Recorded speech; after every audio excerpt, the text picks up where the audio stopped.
Bom, então hoje, dando a continuidade, né, ao nosso estudo do livro Libertação, ainda estamos no capítulo 12. Na semana passada, a gente acompanhou a oração do Gúbio, a intercessão do Gúbio em favor da família do Saldanha, do filho, da esposa e da nora dele. E o Saldanha ainda estava sem entender muito, mas ao mesmo tempo vendo a intenção de ajudar, né, do Gúbio, ele se rende e deixa que tudo aquilo fosse dado sequência. E inclusive terminou no momento em que ele fica surpreso, porque o Gúbio, além da oração, faz aquele processo, né, de desligamento dessas mentes que estavam vinculadas através dessa obsessão e consegue libertar o filho dele, né? Tanto é que ele até fala, né? O Saldanha fala, filho, meu filho. E a gente terminou justamente nesse momento, que o filho não registrou as exclamações do pai, mas mais sereno já busca um local onde ele descansa. Então nós vamos terminar, dar continuidade a partir daí. Vencido nos melhores sentimentos de que era detentor, o algoz de Margarida aproximou-se do nosso dirigente com as maneiras de uma criança humilhada que reconhece a superioridade do mestre, mas antes que pudesse tomar-lhe as mãos para osculá-las, talvez, pediu-lhe Gúbio sem afetação: Saldanha, acalma-te. Nossas amigas despertarão agora. É muito interessante a gente, na descrição desse caso, ver como esses três espíritos estavam interligados, mas de maneira até como se fosse num sonho, totalmente alheio. Eles estavam, o Saldanha já fazia tempo que estava tentando se aproximar, conversar, interagir, mas era uma sintonia que parecia que deixava tudo ao redor cego, sem visão nenhuma. Então ele conseguiu separar aquilo e aquilo já beneficiou automaticamente o rapaz. E agora o Gúbio, quando o Saldanha ia agradecer a ele e mostrar o reconhecimento, o Gúbio fala: calma, porque agora elas vão despertar, como se tivessem num pesadelo, num sonho profundo, né? Afagou a cabeça de Iracema e a infortunada mãe de Jorge voltou a si gemendo: onde estou? Então imaginem, ela não sabia nem que estava naquele ambiente prejudicando o filho, ela estava só fixada naquela ideia de revolta e de vingança. Reparando, no entanto, a presença do marido ao lado. Então, só nesse momento ela viu verdadeiramente o Saldanha ali do lado. Nomeou-o por apelido carinhoso de família e bradou desvairada de emoção: socorre-me, onde está nosso filho? Nosso filho! Passou logo após para a fraseologia particular de quem reencontra um ser amado depois de ausência longa. Então começou a conversar com o Saldanha de maneira íntima, como se fosse um reencontro ali que há muito tempo não acontecia, apesar de ele estar por perto o tempo todo. O obsessor da doente que nos interessava de mais perto, tangido nas fibras recôndidas do ser, derramava agora abundantes lágrimas e buscava o olhar de Gúbio, instintivamente rogando-lhe sem palavras medidas salvacionistas. Em que mau sonho me demorei? Indagava a desventurada irmã, chorando convulsivamente. Que cela imunda é esta? Então, olhem isso, ela não enxergava o ambiente onde ela estava. Ela não tinha noção da realidade, né, de prisão espiritual que ela estava. Será verdade que já atravessamos o túmulo? Então, uma vaga ideia, inclusive, da morte ela tem, mas agora ela está com mais lúcida, questionando isso. E em crise de desespero acrescentava: Temo o demônio, temo o demônio. Ó Deus meu, salva-me, salva-me. Nosso instrutor dirigia-lhe palavras encorajadoras e indicou-lhe o filho que descansava bem ao nosso lado. Recompondo-se gradualmente, ela perguntou a Saldanha por que emudecera. Porque imaginem a cena, né?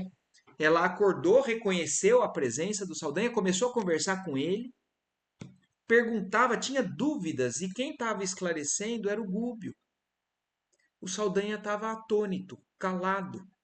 E aí ela, depois de essa reação inicial, ela ainda olha para o Saldanha e pergunta, mas por que você não fala nada?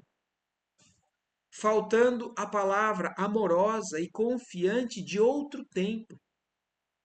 Então olhem isso, o Saldanha em um tempo atrás, apesar de agora ele estar duro, né, vingativo, inflexível, ele já foi uma pessoa que tinha uma palavra amorosa, era confiante em outros tempos. E aí ela está falando, cadê o Saldanha?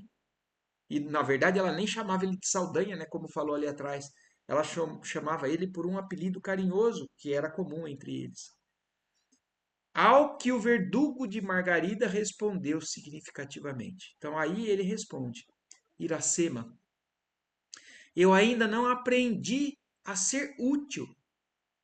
Não sei confortar ninguém.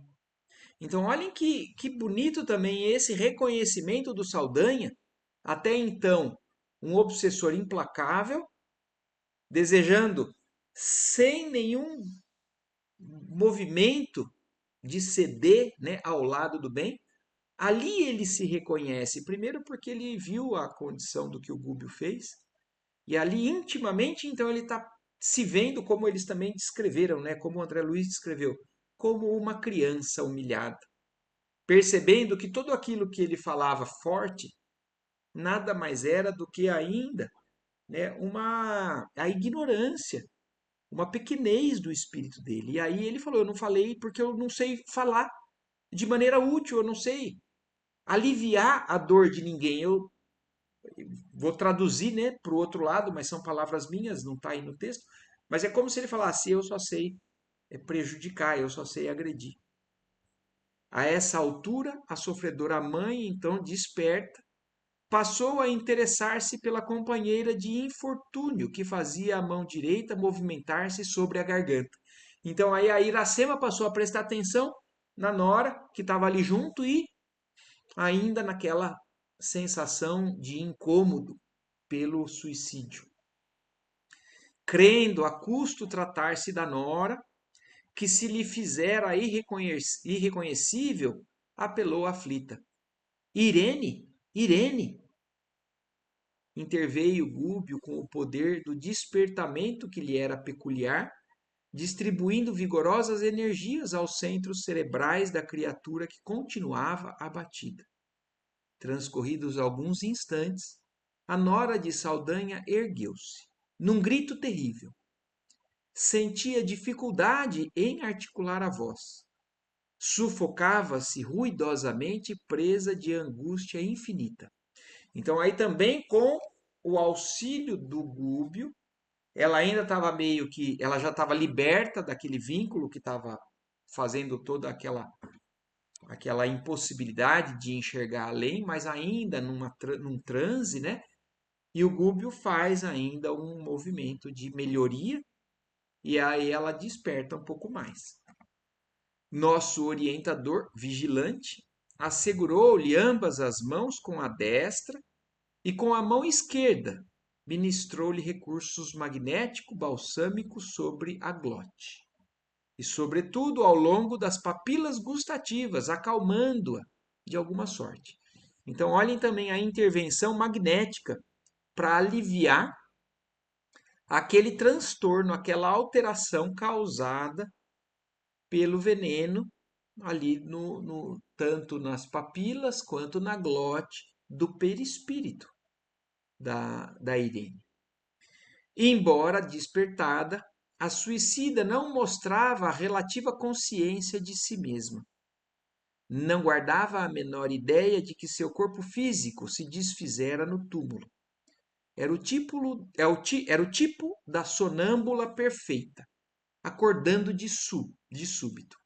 Então, diferente da Iracema, que despertou o mais consciente e inclusive questionando, nossa, será que eu morri mesmo? Aqui, no caso da Irene, ela é só como tivesse acordado, mas ainda sem consciência de muita coisa. Adiantou-se na direção do esposo, reintegrado nas próprias faculdades, e exclamou estentórica: Jorge, Jorge, ainda bem que o veneno não me matou. Então, olha isso, na concepção dela, ela está viva, claro, o espírito está vivo, mas para ela ainda está viva na carne, no corpo. Ela não desencarnou, ela não tem essa consciência que o corpo físico dela já se foi. Perdoa-me o gesto impensado. Curar-me-ei para vingar-te. Assassinarei o juiz que te condenou a tão cruéis padecimentos. Então, o mesmo envolvimento de revolta, de rancor, que fez ela chegar ao ápice, né, do suicídio, agora ela só se desvencilhou daquele transe, mas ainda no mesmo padrão vibratório, que é vingança. Já tenta falar com o Jorge, falando para ficar tranquilo que ainda bem que ela não morreu, mas que ela ainda vai fazer justiça. Observando, ao contrário do que esperava, que o esposo não reagia, implorou: Ouve, atende-me. Onde dormi tanto tempo? Nossa filha, onde está? Então, tentando falar com o Jorge não respondendo, porque ele não enxerga ela, não ouve ela. Agora ela começa a questionar outras coisas. O interpelado, todavia, que se lhe desligara da influência direta nos centros perispirituais, então isso foi o que o Gubbio fez, desligou eles dessa influência direta, mas ainda existe uma influência indireta, mas isso já dá uma certa liberdade para eles, né? Prosseguiu na mesma atitude fleumática e impassível de quem ajuizava com dificuldade a própria situação. Foi ainda Gúbio quem se abeirou de Irene elucidando.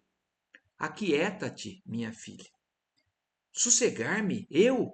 Protestou a infortunada. Não posso. Quero tornar a casa. Esta grade me asfixia. Cavalheiro, por quem é? Reconduze-me ao lar. Então, olhem que interessante. Outro detalhe interessante. Ela está em espírito, não ainda entende, né, o desencarne, mas ainda por tão materializada, ela também não consegue nem sair das grades. Ela nem como espírito acha que consegue sair dali para ir para casa. Pede para o Gúbio, que está tentando ajudar ela, fala assim: me liberta, me tira daqui, que eu quero ir de volta para casa, me leva para lá. Meu esposo permanece encarcerado injustamente. Estará por certo dementado. Não me escuta, não me atende. Por minha vez, sinto a garganta carcomida de veneno mortal. Quero minha filha e um médico. Nosso orientador, contudo, respondeu-lhe com voz triste, não obstante acariciar-lhe a fronte assustadiça. Filha, as portas de tua casa no mundo cerraram-se para a tua alma com os olhos do corpo que perdeste. Então, aqui agora, nesse momento, o Gúbio tenta ajudar, primeiro esclarecendo a ela: você desencarnou. Teu esposo jaz liberado dos compromissos do matrimônio carnal e tua filha, desde muito, foi acolhida em outro lar. É indispensável, pois, que te refaças, de modo a prestar-lhes todo o serviço que desejas. A desditosa criatura rojou-se em joelhos, soluçando. Então morri. A morte é uma tragédia pior que a vida, clamou desesperada. A morte é simples mudança de veste, elucidou Gúbio sereno. Somos o que somos.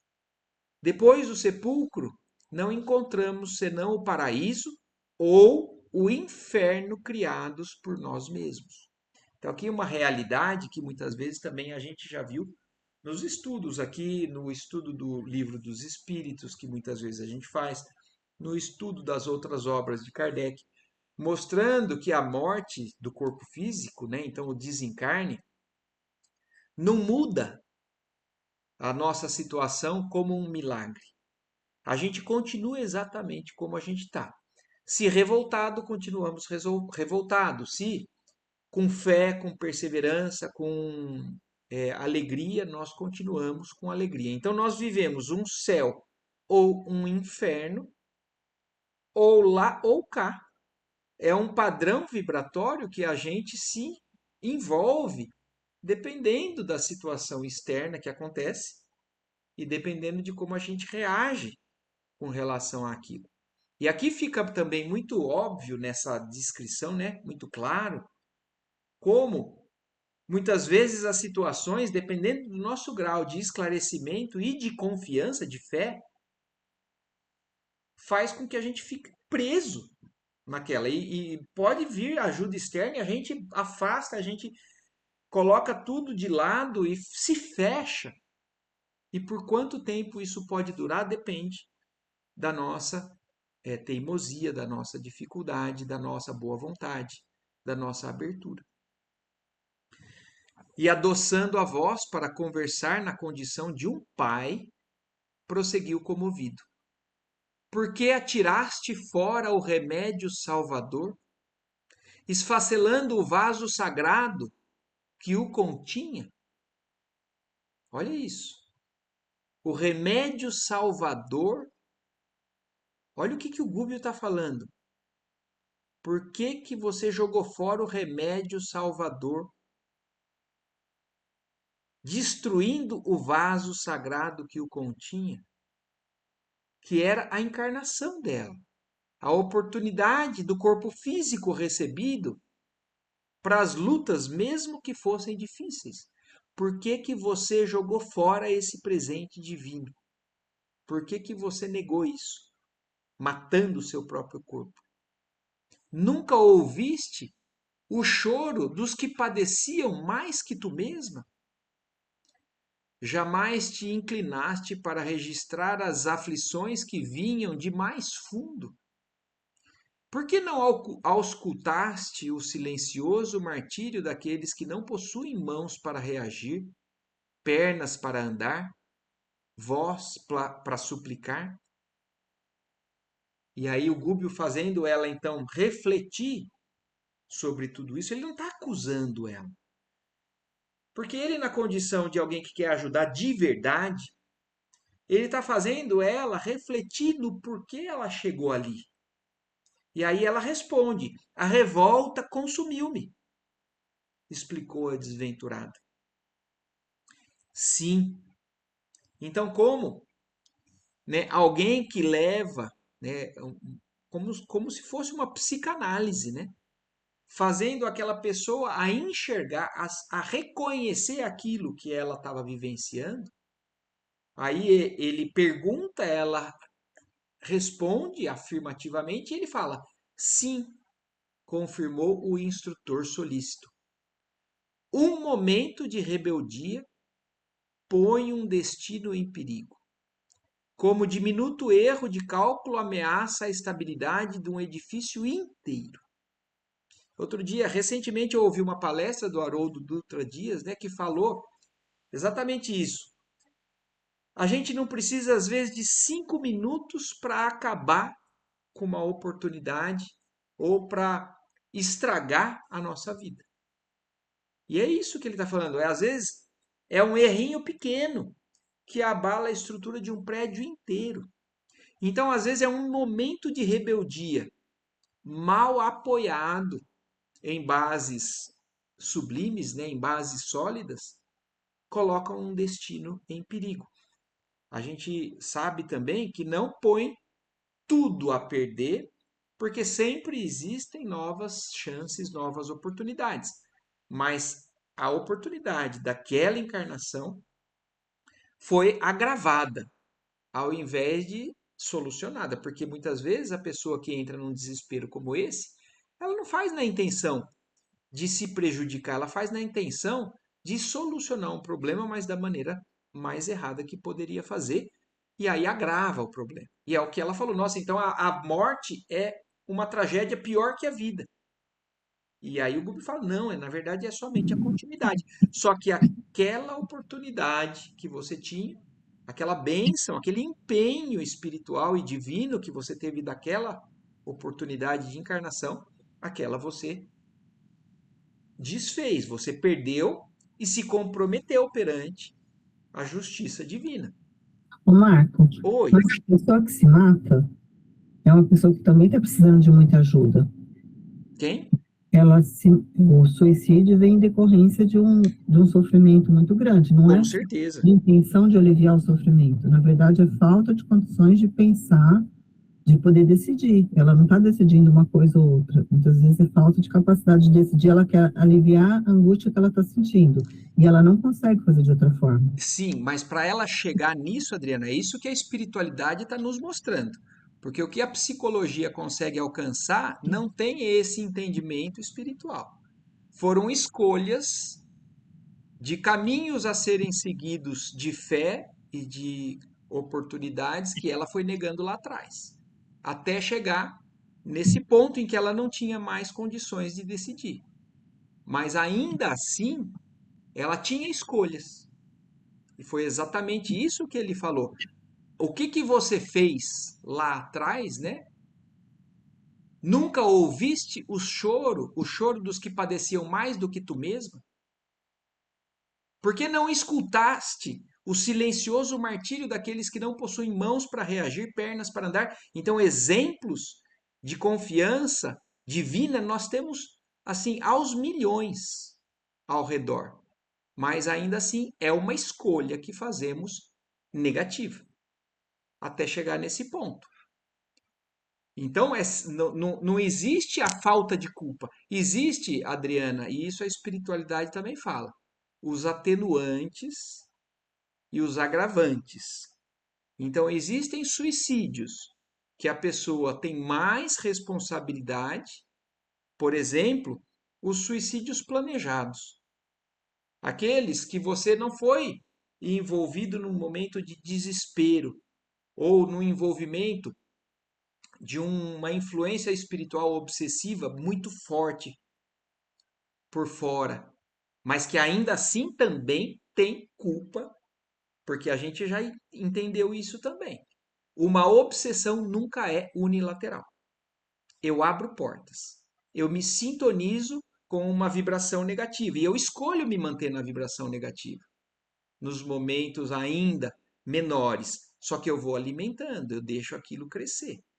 Então, existem os agravantes e os atenuantes, existem sim a questão de chegar num momento onde a pessoa já não tem mais o domínio de si, mas a gente nunca passa por nada que a gente não tenha alguma responsabilidade sobre aquilo, ou alguma a responsabilidade mesmo, por deixar com que aquilo vá conduzindo a pessoa até aquilo. Então, é claro que chegou no momento aqui agora que a gente viu que foi o auge. Mas a gente vai ver, Adriana, que ela ainda, mesmo sendo esclarecida, no caso dela, ela continua tentando manter um padrão. Quantos casos a gente ouviu aqui de descrições de auxílio, amparo divino e a pessoa nega? Ela encontra uma razão para falar: não, não é do jeito que eu quero. Deus me esqueceu. Não, é do jeito que eu vou fazer justiça, porque Deus não faz justiça por mim. Então vamos seguindo para a gente ainda ver o padrão, né, desse espírito que levou ela, inclusive, a isso. Sim, informou o instrutor solícito, um momento de rebeldia põe um destino em perigo, como diminuto erro de cálculo ameaça a estabilidade de um prédio inteiro. Infeliz de mim, suspirou Irene, aceitando a amargosa realidade. Onde estava Deus que me não socorreu a tempo? Olha lá. Então, sempre achando que a ajuda está externa. E ó, Eu não vou entrar em detalhes aqui, mas tem coisas pessoais de situações que eu vivi na minha vida e que, inclusive, culminaram em tristes desfechos, mas desse padrão. Auxílio, esclarecimento, não. Eu quero que alguém resolva o meu problema. Não sou eu que tenho que fazer esse esforço para lidar com as minhas sombras. Eu quero que alguém me salve. E se alguém não me salva, aí a culpa não é minha, né? Querendo sempre. Então, aqui no caso, ela mais uma vez está culpando. Cadê Deus? Então, por que que Deus não me socorreu? Deus deixou acontecer tudo isso comigo. E aí, o Gúbio fala: a pergunta é inoportuna. Esclareceu o nosso dirigente bondosamente. Procuraste saber antes onde te encontravas a ponto de te esqueceres tão profundamente de Deus? Olha isso. Quer dizer, antes de culpar a Deus, você analisou aonde você se colocou para fechar a porta para Deus? A bondade do Senhor nunca se ausenta de nós. Se transpareceria da bendita oportunidade terrena que te conduzia à vitória espiritual, reside também agora nas lágrimas de contrição que te encaminham à regeneração salutar. Então, se ela teve oportunidade lá na Terra para evitar o que ela tomou a decisão e fez, agora também é oportunidade de esclarecimento que nós estamos aqui para você se regenerar de maneira saudável mais uma vez.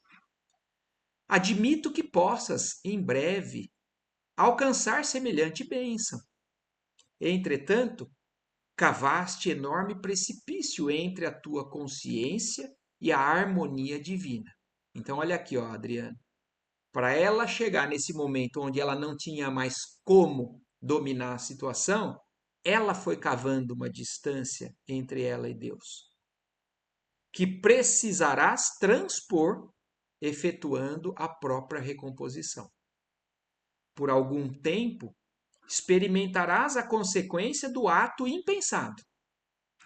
Colher fruto imaturo é praticar violência.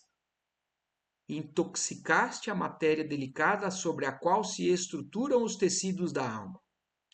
E poucas circunstâncias te atenuam a gravidade da falta. Olha aqui que eu falei. Tem situações e situações de suicídio. E aqui no caso dela, o Gúbio está deixando claro. Poucas circunstâncias te atenuam a gravidade da falta. Aqui a gente não está tomando conhecimento de todo o quadro desse espírito e do outro espírito. Mas o Gúbio está resumindo para ela, para que ela entenda que a culpa maior aqui desse ato é dela. Não percas, porém, a esperança e dirige os passos na direção do bem. Porque o Gúbio sente que ela é um espírito ainda recalcitrante, ainda difícil, ainda de opinião muito forte, que não tem a humildade, a flexibilidade para ouvir. E aí ele está alertando duramente para que ela não perca de novo essa oportunidade de realinhar os passos dela na direção do bem. Porque nós sabemos, nós todos temos o livre-arbítrio. E se um espírito coloca na cabeça que ele não vai obedecer, que ele não vai entender, ninguém coloca na cabeça de ninguém, violentamente. A gente consegue aconselhar, a gente consegue orientar, a gente consegue, até no nosso caso. Às vezes a gente ouve uma orientação, a gente ouve um esclarecimento por parte da espiritualidade, por parte de intuição, e a gente sempre faz a escolha, boa ou ruim, acreditando e decidindo o caminho na direção do bem, ou me revoltando orgulhosamente e ainda falando, não, não vai ser assim porque eu não acredito. Acreditando que sabe mais do que Deus, sabe mais do que a espiritualidade de luz que conduz tudo aquilo, né? Então o Gúbio está alertando, não percas, porém, a esperança e dirige os seus passos na direção do bem. Se o horizonte, por vezes, se faz mais longínquo, nunca se torna inatingível. Então, mesmo que pareça muito longe a solução de um problema, ou muito difícil, não é impossível. E encorajando-a paternalmente, acentuou: vencerás, Irene, vencerás. A interlocutora entre o desapontamento e a rebelião não parecia interessada em reter os elevados conceitos ouvidos. Olha cá, mais uma vez. Ela ouvindo com tanto amor, tanta paciência, tanta sabedoria, mas ela ainda muito envolvida no desapontamento e na rebeldia, não está interessada em ouvir conceitos divinos, desviando a atenção da verdade que a feria, não quer olhar, não quer assimilar aquilo, porque sabe que ela vai ter que fazer a mudança. Então, desviando a atenção da verdade que a feria, porque ela estava sendo ferida. Fundo identificou a presença de Saldanha, passando a gritar medrosamente. Então, ela parou de dar atenção para o Gúbio, e aí, quando ela viu a presença do sogro ali, aí ela passou a gritar com medo. Gúbio interferiu, acalmando-a. A companheira de Jorge, todavia, dominando o temor infantil, regressou à intemperança mental, pousou no sogro os olhos atormentados e inquiriu: sombra ou fantasma, que procuras aqui? Por que não vingaste o filho infeliz? Não te dói tanta infâmia inútil? Não disporás acaso de armas com que possas ferir o juiz desalmado que nos conspurcou a vida? Então, olha isso, ela ainda está nessa vibração, ela quer extravasar dessa maneira. E aí agora achou o Saldanha para poder acusar ele, falar assim, o que é isso que você não fez nada? Cessa então com a morte o devotamento dos pais? Descansarás porventura em algum céu contemplando Jorge assim reduzido a frangalhos? Ou ignoras a realidade cruel? Que razões te compelem à mudez das estátuas? Ó, ela também acusando o Saldanha. Por que, que você não fala nada? Por que não buscaste sem repouso a justiça de Deus, que não se encontra na terra? Então, na concepção dela, Deus tem que agir de outra maneira. É a mesma coisa que aconteceu com os discípulos de Jesus na época, com Judas principalmente, que achou que Jesus estava muito devagar, porque na verdade a gente sabe também pelas revelações do Espiritismo, Judas nunca quis prejudicar Jesus. Judas quis cutucar provocar uma situação porque achava que Jesus não estava fazendo muito direito. Então ele pensou, se ele é tão poderoso, se eu colocar ele numa situação de risco, aí sim ele vai tirar a espada e acabar com tudo isso que está acontecendo aqui. Então por quê? Porque acha que sabe mais do que Deus, do que o bem, e quer agir com o mal, né, com as armas do mal, para acabar com o outro mal. Na verdade, a gente sabe que só o bem consegue corrigir o mal. E as armas do bem são outras. É a que Jesus demonstrou. É a do amor, é a do perdão, é da resignação, da renúncia. É assim que a gente consegue converter uma situação ruim em algo em benefício de todos, né? Mas ela estava atacando o Saldanha. As perguntas semelhavam-se a golpes de ferro em brasa. O perseguidor de Margarida recebia-as por ver gastadas no íntimo, porquanto extrema indignação lhe empalideceu o semblante. Hesitava quanto à atitude a assumir, mas reconhecendo-se diante de um condutor amoroso e sábio, procurou o olhar de Gúbio, rogando-lhe cooperação em silêncio. E o nosso instrutor tomou por ele a palavra. Então, aqui mais uma vez, o Saldanha se reconhecendo incapaz, porque ele também estava no outro padrão, mas olha, ele está fazendo a escolha certa. Apesar de ele estar em outro padrão, ele tem ímpetos ainda, ele não tem ferramentas adequadas, mas ele pelo menos está escolhendo se calar e pedindo a ajuda para quem ele sabe que ali está mais capaz do que ele. E aí o Gúbio veio ao auxílio e fala: Irene, exclamou melancólico, a certeza da vida vitoriosa acima da morte não te infunde respeito ao coração? Supões estejamos subordinados a um poder que nos desconhece? Perante a verdade nova que te surpreende a alma, não percebes a infinita sabedoria de um supremo doador de todas as bênçãos? Então ele está chamando a atenção de Irene. Irene, presta atenção.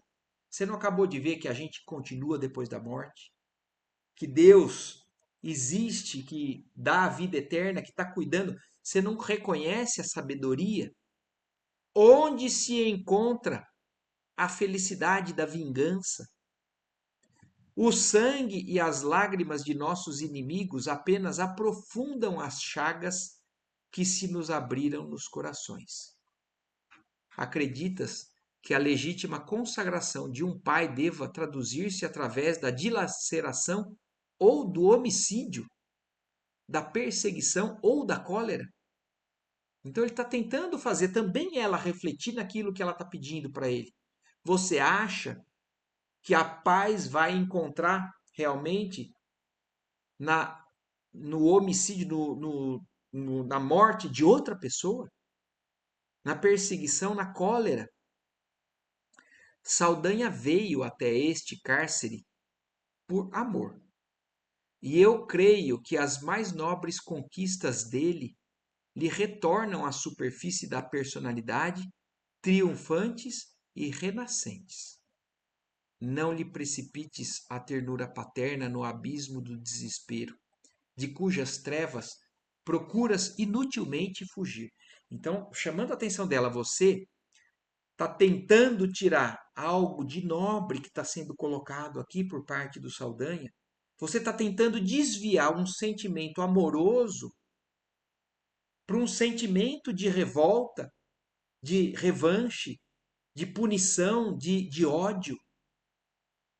Se ele está começando a adquirir a sensibilidade para ir no caminho do bem, não seja você a desviar isso para o caminho do mal. A desditosa mulher silenciou soluçante, enquanto o sogro enxugava as lágrimas que as observações generosas de Gúbio lhe haviam arrancado.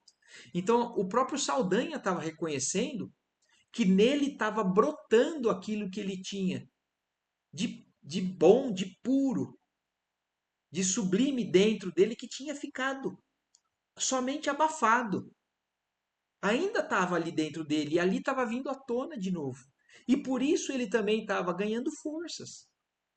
Foi então que Iracema se declarou exausta e suplicou a dádiva de um leito. O nosso orientador convidou Saldanha a se pronunciar. Se Jorge melhorara, ambas as senhoras desencarnadas exigiam socorro urgente. Não seria lícito abandoná-las àquele clima de desintegração das melhores energias morais. Então, foi Iracema quem pediu, né? Para que pudesse ser conduzida a um lugar para ela se refazer. A mulher do Saldanha, não é a Irene, né, que está ali ainda revoltada. Mas, vendo um espírito pedindo socorro, aí o Gúbio chamou a atenção para o Saldanha. Nós precisamos continuar a atenção a elas, né? Não é bom deixar elas aqui nesse clima de degradação moral. Perfeitamente, concordou o obsessor de Margarida, sob intensa modificação. Conheço os celerados que aqui se reúnem, e agora que Iracema e Irene tornaram a consciência que lhes é própria, preocupa-me a gravidade do assunto. Então, o Saldanha está falando, eu conheço os espíritos que habitam esse ambiente aqui. Então, realmente, não é legal deixar elas aqui. Nosso dirigente explicou-lhe que poderíamos abrigá-las numa organização socorrista, não distante, mas Para levarmos a efeito semelhante medida, não poderíamos olvidar-lhe a permissão. Então, olha que interessante, que bonito também é isso daí. O Gúbio está ajudando, conseguiu reverter a situação, mas ainda assim ele está pedindo a permissão do Saldanha para conduzir elas. Saldanha aceitou contente e agradeceu desapontado. Sentia-se estimulado ao bem, através da palavra cordial de nosso orientador, e revelava-se disposto a não perder o mínimo ensejo de corresponder-lhe à dedicação fraterna. Depois de alguns minutos, ausentávamos-nos do hospício, conduzindo as irmãs enfermas a recolhimento adequado, onde Gúbio as internou com todo o prestígio de suas virtudes celestes, ante o visível espanto de Saldanha, que não sabia como exprimir-se no reconhecimento a extravasar-lhe a alma. Porque imaginem, para ele foi um choque também. Há minutos atrás ele estava num padrão totalmente diferente, na direção oposta a esse movimento. Então, para ele é tudo muito estranho. É talvez, até de certa forma, humilhante. Puxa vida, eu agora estou vendo que realmente eu estava no caminho errado. Ao retornarmos, cabisbaixo e humilhado, olha lá, o perseguidor de Margarida perguntou, timidamente, quais eram as armas justas num serviço de salvação, ao que o nosso orientador retrucou atenciosamente. Então, agora o Saldanha está se abrindo para questionamento. Fala assim, então, o que é que eu tenho que fazer? Até então ele acreditava que o movimento correto que ele tinha que fazer era aquele. E agora ele está perguntando, então, se eu não sei nada, vocês que estão me mostrando quais são as armas justas num serviço de salvação, porque ele estava tentando salvar o filho, ele estava tentando salvar elas. E aí o Gúbio responde: em todos os lugares, um grande amor pode socorrer um amor menor, dilatando-lhe as fronteiras e impelindo-lhe para o alto. E em toda parte, a grande fé, vitoriosa e sublime, pode auxiliar a fé pequenina e vacilante, arrebatando as culminâncias da vida. Então, olha que bonito que o Gúbio está falando. Não existe o totalmente errado e o totalmente certo, mas aquele que já possui um bem maior consegue ajudar aquele que também está, de alguma maneira, às vezes, de maneira desajeitada, fazendo um bem menor, mas de maneira errada, no caminho errado. Porque o que que o Saldanha, o que está motivando o Saldanha a todo esse movimento? É amor. Então, ele está errando, mas ele está errando na intenção de beneficiar ou de salvar aquelas pessoas que ele ama tanto. Mas ele viu que o amor dele ainda é pequeno comparado ao amor do Gúbio, por exemplo. A fé dele é muito pequena comparada à fé do Gúbio.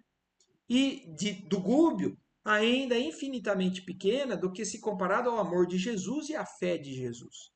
Mas então, aquele que está acima sempre consegue ajudar aquele que está abaixo. Saldanha não voltou à palavra e fizemos a maior parte do caminho em significativo silêncio.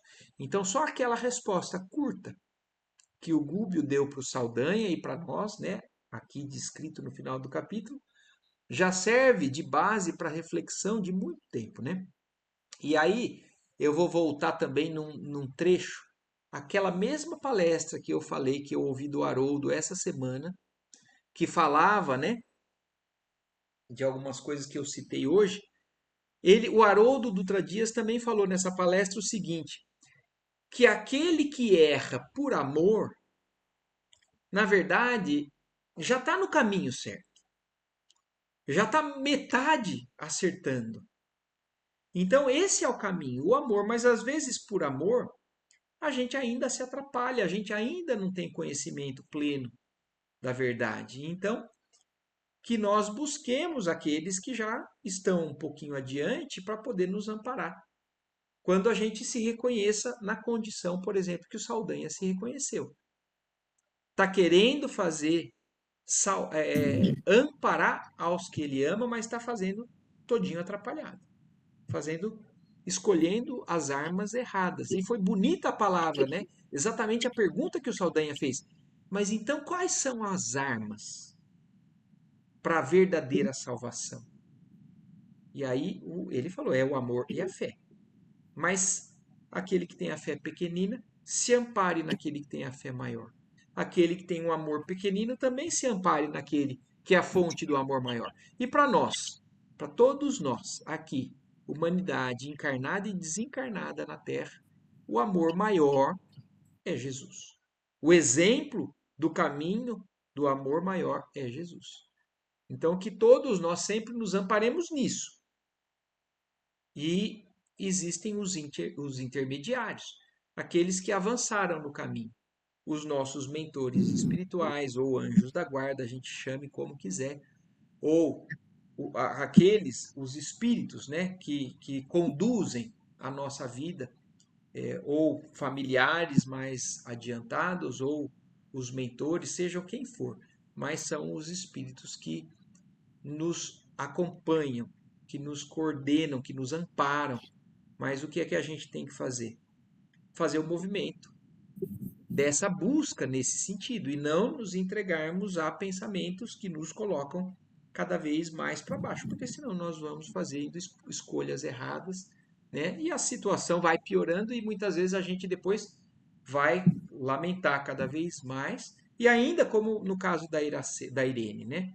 Culpar, infelizmente, a Deus ou culpar a esses espíritos que não nos ajudaram e que não é Marco, verdade. o Oi, que você te falou, eu não consegui registrar. Quando você erra por amor, você na verdade, você já andou no caminho certo, você está andando no caminho certo.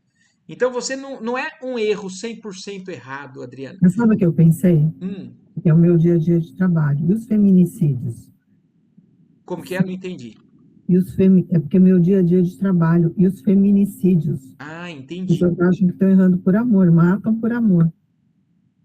É, mas de maneira egoísta. Então, não está falando que tá certo, né, errar por amor, mas é melhor errar por amor, né? Mas não é amor desse jeito somente, Adriana, porque assim, ó, é porque eu amava ela que então eu resolvi matar ela. Mas às vezes é na intenção de ajudar que eu prejudico outra pessoa, por exemplo. Porque no caso desses feminicídios, eu imagino que muitas vezes é um amor, mas que está doente, né? Ele está totalmente transformado em rancor, em ódio. Vamos lembrar, Adriana, no caso do Gregório. Vocês se lembram que falou mais ou menos por cima ali? O Gregório é um espírito muito forte, é um espírito de domínio muito grande, de poder muito grande nas zonas do mal, ali nas zonas das trevas, que está querendo fazer a pessoa que ele mais amou pagar pelo que ela fez. É por amor também, né? Mas o que que ele, no orgulho e no egoísmo dele, se ela me prejudicou, eu quero prejudicar. Eu quero fazer com que ela pague por aquilo. Mas no fundo, ainda sim, existe esse sentimento de amor que ele tem por ela muito grande, que a gente vai acompanhar no desenrolar do livro, o como É, que isso vai, de alguma maneira, se transformando, né? apesar que eu acho, Marco, que nesse caso o Saldanha pecou por amor realmente. E o Coisa não, o Coisa quer realmente prejudicar a pessoa que ele amava. Então é um amor que eu acho diferente. Quer dizer, o Saldanha quis prejudicar em amor ao filho. Sim, sim, Entendeu? Eu acho um pouco. exatamente. Então, são situações diferentes mesmo, né? No caso, o Gregório, ele se voltou contra o espírito que ele amava. O Isso aí. Saldanha, não.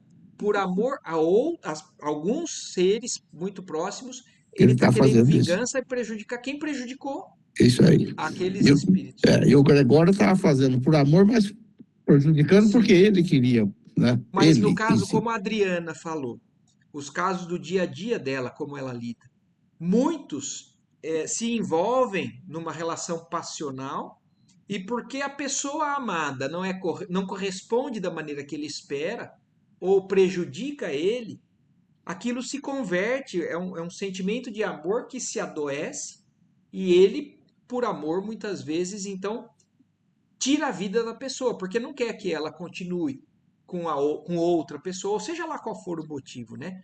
Mas tudo isso está realmente na base disso, é um sentimento bom, mas eu acho que eu também concordo que são situações São diferentes. situações diferentes. Um deles, aí no caso dos feminicídios, eu acho que é mais grave, né? É muito mais, tem menos atenuante do que no caso do Saldanha, por exemplo. Eu Que acho. estava realmente também. Não sei se ficou. Eu vou ver, Adriana, se eu encontro essa palestra, que hoje veio muito na minha mente por algumas passagens aí, e coloco no grupo para quem tiver interesse de assistir. É uma palestra muito bonita do Haroldo Dutra Dias, chama Carta aos Jovens. É uma palestra longa, inclusive, acho que tem 1h20, 1h pouco. Mas vale a pena assistir. Eu vou colocar aqui no. Vou colocar nos comentários para quem estiver assistindo no YouTube e vou colocar no nosso grupo de WhatsApp também, para quem tiver interesse de assistir. Certo? Obrigada. Maravilha. Então, encerramos agora o capítulo, né? Que então se chama Missão de Amor. E aí, na semana que vem, a gente vai começar o capítulo 13, que se chama Convocação Familiar. Certo? Então Perfeito. agradecemos a Deus mais uma vez a oportunidade aqui. Uma ótima noite, uma ótima semana para todos. Amém. Tudo de bom para vocês e mais uma vez parabéns para as mães. É isso aí. Amém. Obrigada.